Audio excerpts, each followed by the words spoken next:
Yo les gars, c'est Roy, j'espère que vous allez tous très bien. On se retrouve aujourd'hui pour une toute nouvelle vidéo où l'on va réagir à Trash Bandicoot, la chaîne de Trash que vous devez sûrement connaître. On va regarder la vidéo comment se terminent ces jeux mobiles. Comme vous pouvez le voir, je suis toujours avec le chat.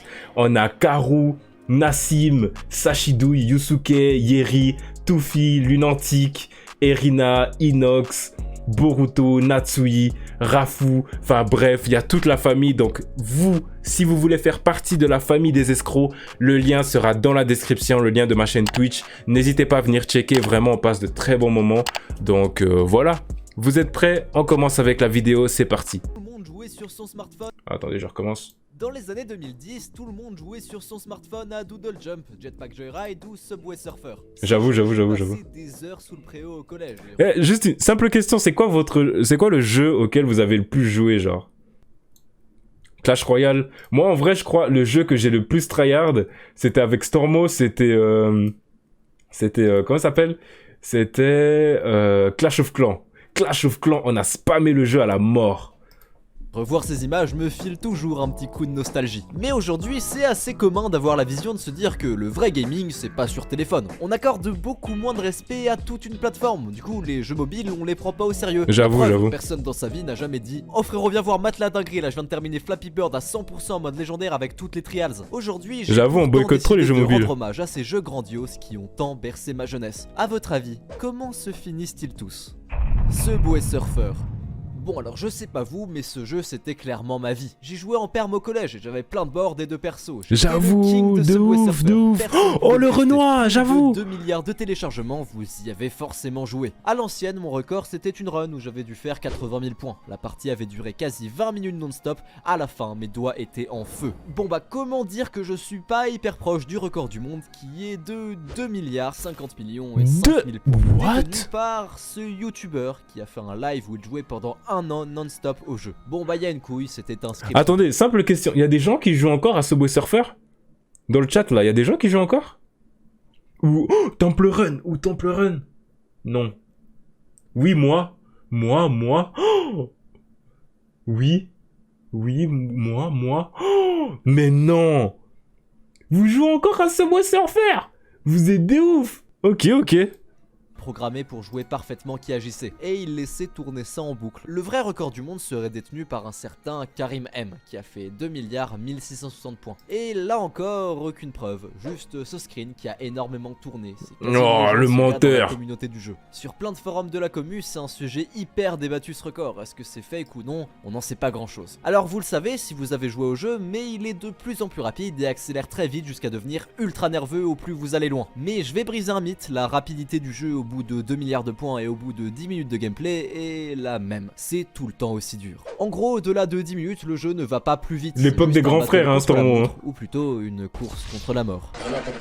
Du coup, oui, techniquement, un bot bien codé peut très facilement faire ce score et même aller plus loin. La limite du jeu, c'est 2 milliards 147 millions et ce chiffre est beaucoup trop grand, je ne vais pas le prononcer en entier, soit la moitié de 2 puissance 32, le nombre de bits sur lequel est codé le jeu. Une fois ce score atteint, on repart alors dans les valeurs négatives que peut contenir la variable, et puis c'est un cycle. Le jeu n'aurait donc techniquement pas de fin, si. Au bout de 50 cycles à faire 2 fois 2 milliards de points en valeur positive et en valeur négative, il se passe ça. Le jeu se met à bugger, le surfeur fait du skate dans les nuages au-dessus du vide et le personnage tombe dans l'infini. Mais ça c'est une blague quand même à 200 milliards de points et ça prendrait plus ou moins 32 années de jeu non-stop. Petite pensée à l'agent de sécurité qui nous suit toujours jusqu'au bout du monde. Dernier truc, je suis tombé sur le live de ce mec qui joue pour le coup vraiment non-stop au jeu pendant un an en God mode avec des pauses. Si ça vous intéresse, passez-lui le salam de ma part, il a presque terminé. Flappy Bird. Oh, c'est incroyable! Vous êtes probablement déjà tombé sur cette vidéo. À la fin de Flappy Bird, quand on atteint le tuyau numéro 1000, Mario arrive et nous agarre bien comme il faut. Oh, c'est quoi? Mentez pas. C'est quoi votre plus gros score à Flappy Bird? Pour ceux qui s'en souviennent, est-ce que vous aviez déjà tâté les 200, les 300? C'est quoi votre plus gros score, genre? 0. Je m'en rappelle plus, 50, 24, 87, 500, voilà. Toujours, il y en a un, il doit mentir. Toujours dans ce chat, il y en a un, il doit mentir. Bon bah en fait c'est juste un fake, hein. Le jeu est tout simplement infini et généré procéduralement, et le vrai record par un humain est de seulement 1123. Honnêtement je trouve ça vraiment pas ouf, enfin genre ok le mec est chaud j'avoue, mais je suis sûr que n'importe qui tryhard vraiment quelques jours peut le battre. Alors ça s'explique par le fait que le vrai Flappy Bird n'existe plus, qu'il a été supprimé très vite après sa sortie à cause de la dépression de son créateur. La popularité du jeu, l'argent avait ruiné la vie simple à laquelle il aspirait et ne se sentait vraiment pas bien. Donc pas assez de temps pour savoir qui a vraiment un record dessus ou non. En plus dites-vous qu'il y a eu des milliers de clones du jeu et c'est même pas une blague. Salut, la vidéo de tout à l'heure avec Mario c'est probablement un des clones du jeu, ou alors un FX, mais c'est certainement pas l'original, ça compte pas. Donc attendez, voilà, attendez, le mec il s'est fait tellement de thunes sur Flappy Bird que il a décidé de supprimer le jeu. Mais c'est un malade. Moi j'aurais revendu à une société et je me serais fait plein de pesos. C'est un ouf. Sur Flappy Bird, mais bon, le coup du Mario qui arrive au bout du 1000e tuyau a tellement fait le tour d'internet que si on n'en avait pas parlé, tout le monde en commentaire aurait fait la remarque. Jeu suivant, Angry Birds.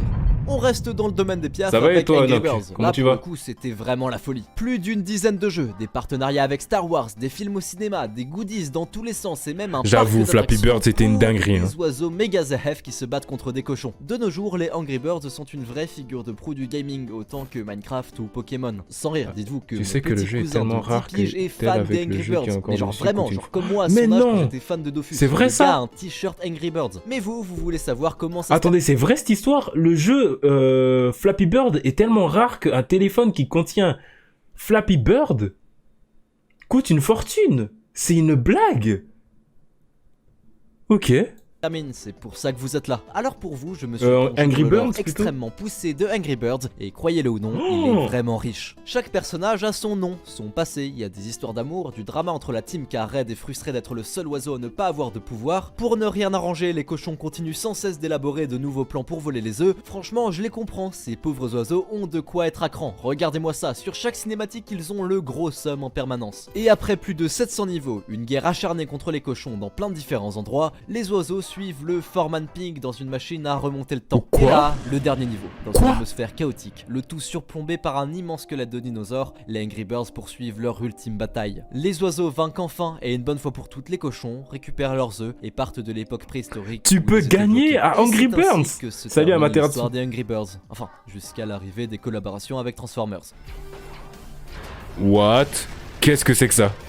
Les jeux infinis. C'est assez ouf, mais en écrivant cette vidéo, ce que je voulais trouver, c'était comment se termine Candy Crush. Et bah, y a pas de fin. Plus de 8500 niveaux actuellement, avec 15 ajoutés chaque semaine. Mais du coup, qui a sérieusement envie de commencer un jeu quasi infini comme celui-là aujourd'hui? On a le cliché de la ménagère sur son téléphone, et pourtant il y a encore plus de 270 millions de joueurs. C'est abusé, et Candy Crush, c'est abusé. Pas mal de gens sont déjà à jour sur le jeu. C'est un truc de ouf, l'argent qui se font. Par contre, si je vous dis Jetpack... Jetpack, oh mec, Jetpack Joyride, ce jeu les gars, ce jeu c'était une masterclass. C'était une masterclass ce jeu. Sur les forums, il y a des rumeurs très tenaces qui disent qu'on ne peut pas aller au-delà de 30 000, 92 000 ou encore 100 000 mètres. C'est faux. Alors arrivé à un certain palier, le jeu peut planter. Mais oui, c'est pas non plus impossible d'aller plus loin. Votre record c'est quoi? 5 000? Allez, 10 000 mètres maximum? Petit joueur. Le record du monde détenu par Bomis et réalisé en live sur Twitch pendant 7 heures et validé par les créateurs du jeu eux-mêmes est de 259 555 mètres. Et j'ai pu lui parler sur Discord. En anglais, il m'a raconté que dès qu'il commençait une nouvelle run pour battre son score, il devait préparer toute la journée et libérer plein de temps en conséquence. Sa run est vraiment hyper longue, j'aurais déjà craqué au bout de 10 minutes. Surtout qu'il m'a dit que lors d'une de ses premières tentatives, alors qu'il avait presque atteint les 100 km, le jeu a craché. Il s'est même pas démonté et a relancé une run dans la foulée. Gros big up et respect à comment j'aurais pété mon crâne. Sinon, autre record sur un jeu encore plus culte, 24 210 720 points. Et c'était sur Doodle Jump. Encore une fois validé par les créateurs. Et l'histoire derrière est folle. Doodle Jump. Oh là là, ce jeu. Oh là là. Eh, mais en vrai, avant, il y avait des vrais jeux. Hein. Mais je sais pas pourquoi, j'ai l'impression que avant c'était mieux que maintenant. C'est un truc de ouf. Aaron, un homme de 42 ans qui découvre le jeu grâce à sa fille et qui va mettre toute son énergie à devenir le meilleur du classement. Face à lui, il découvre son grand rival, Niklas, ancien recordman de l'époque avec 10 700 000 points. Aaron se chauffe, c'est parti pour incroyable. Plusieurs heures de tryhard. Il joue 12 minutes, fait 125 000 points, mais pause puis se repose 20 minutes pour refocus sur sa concentration et son équilibre. Puis il y retourne pour un autre bloc de 12 minutes. Après 18 heures de jeu continu, il bat enfin le record du monde. Et après des jours entiers de jeu et 45 heures en action, il réalise le record du monde invaincu, 24 millions. En écrivant cette vidéo, j'ai eu un méga sentiment de nostalgie. Du coup, j'ai retéléchargé Subway Surfer et Angry Birds et j'y joue. J'ai jamais eu de ma vie la prétention d'un vrai testeur et c'est que mon avis, mais y a pas à dire, c'est vraiment hyper bon pour des jeux avec si peu d'ambition. On peut critiquer le format mobile pour ses pubs à outrance, mais ça permet de faire croquer les indés. C'est des jeux gratuits qui font très bien leur travail de faire passer le temps. J'espère vous avoir rappelé. À part ça, j'avoue les gars. Allez les amis, ciao. Franchement, j'avoue, si vous êtes un peu bon en code, vous créez un petit jeu mobile, un truc tout bête, hein, mais vraiment un petit truc tout bête qui vous tient en haleine. Vous mettez plein de pubs, comme moi sur les vidéos YouTube. Vous mettez plein de pubs, vous devenez riche. Votre jeu, il pète, il se fait racheter par Microsoft. Et c'est bon, c'est bon. C'est bon, la villa pour la maman, hein, c'est bon. Voilà les gars, cette vidéo est terminée. Franchement, j'ai vraiment aimé. Ça m'a ramené un petit peu à l'époque de nos grands frères. Donc ça fait toujours du bien de se rappeler qu'à l'ancien temps, avant on avait des jeux vraiment incroyables. J'espère que la vidéo vous a plu. N'hésitez pas à liker, à vous abonner. Le lien de ma chaîne Twitch est en description. Et voilà, c'était votre pote Roy avec le chat, avec Destroyer, Erina, Biscotte, Atriz, Harry, Bocho, Boruto, Milo, Sora de YouTube, Alpha, enfin bref, vous connaissez, c'était la famille. On vous dit à la prochaine pour une nouvelle vidéo.